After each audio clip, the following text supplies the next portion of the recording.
Bharatiya Janata party का कोई भी लीडर ये तो बताए कि वो देश को दे क्या रहा है।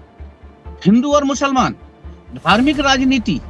यदि बंगाल में एक बार बीजेपी की सरकार बन जाती है तो इनकी भारतीय राजनीति खत्म हो जाएगी। नहीं, तमिलनाडु में तो पॉपुलरिटी और वहाँ पे द्रविड़ राजनीति चलती है, वहाँ पर उसका असर है। पहले से ही करुणानिधि और जयललिता इस तरह से चलते आया है, तो वहाँ पर उसी तरह से इसके लिए वहाँ पर अभी सारी योजनाएं केंद्र की हैं, जब क्षेत्रीय पार्टी होती है इस तरह से है। संजय मिश्रा हमारे साथ जुड़ गए हैं, पश्चिम बंगाल से हैं और पश्चिम बंगाल के चुनाव पर बारीकी से नजर रख रहे हैं। सर, आंकड़े क्या कह रहे हैं? टीएमसी 106 पर, बीजेपी 109 पर आगे चल रही है।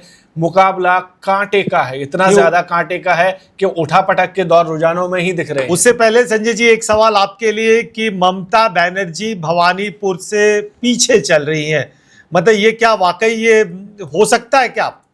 क्योंकि नंदीग्राम में हारना और भवानीपुर में हारना दोनों बहुत अंतर है, आप बताएं प्लीज। नहीं, देखिए, इस बार लड़ाई है, इसे नकारा नहीं जा सकता है। एक तरफ जी ने अपनी पूरी ताकत लगाई है, टीएमसी ने अपनी पूरी ताकत लगाई है। दूसरी तरफ भारतीय जनता पार्टी की सेंटर फोर्सेस जो हैं, उससे लेकर के इनके 20 से ज्यादा के मुख्यमंत्री, पूर्व मुख्यमंत्री, मंत्री और सभी राज्यों में जहां पे इनकी सरकार है, इन्होंने एक एक विधायकों को वहां पे लगा दिया। और उससे बड़ी बात कि ईडी, सीबीआई सालों से इनकी तैयारी करवा रही है चुनाव की वहां पे। लास्ट में एनआईए को भी उतार दिया गया इलेक्शन में। तो इतनी बड़ी ताकत के साथ भारतीय जनता पार्टी वहां लड़कर लड़ाई में दिख रही है।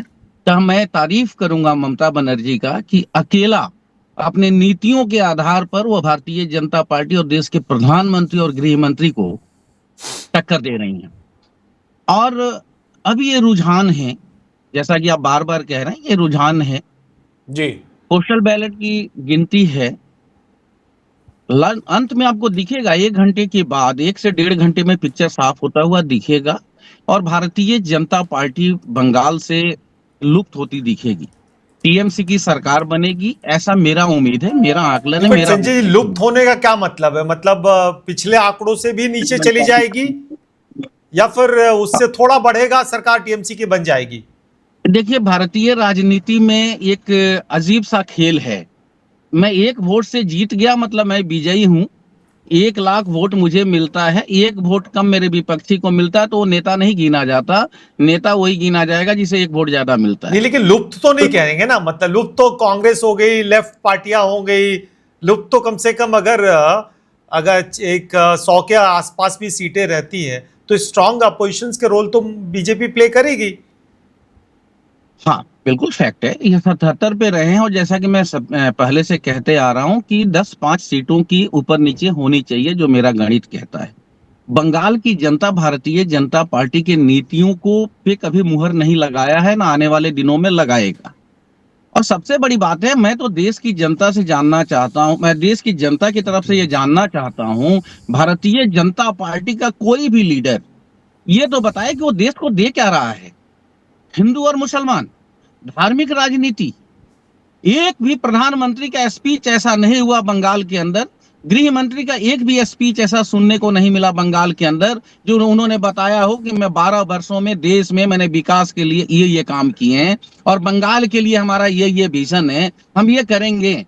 बांग्लादेशी, पाकिस्तानी। तो मैं एक बात और खुलासा करना चाहता हूं आपके चैनल पे, चाहे वह गृह मंत्री हो या प्रधानमंत्री हो, ये दोनों ही लोग बंगाल में जीतना नहीं चाहेंगे। यदि बंगाल में एक बार बीजेपी की सरकार बन जाती है तो इनकी भारतीय राजनीति खत्म हो जाएगी। Subscribe to One India and never miss an update. Download the One India app now.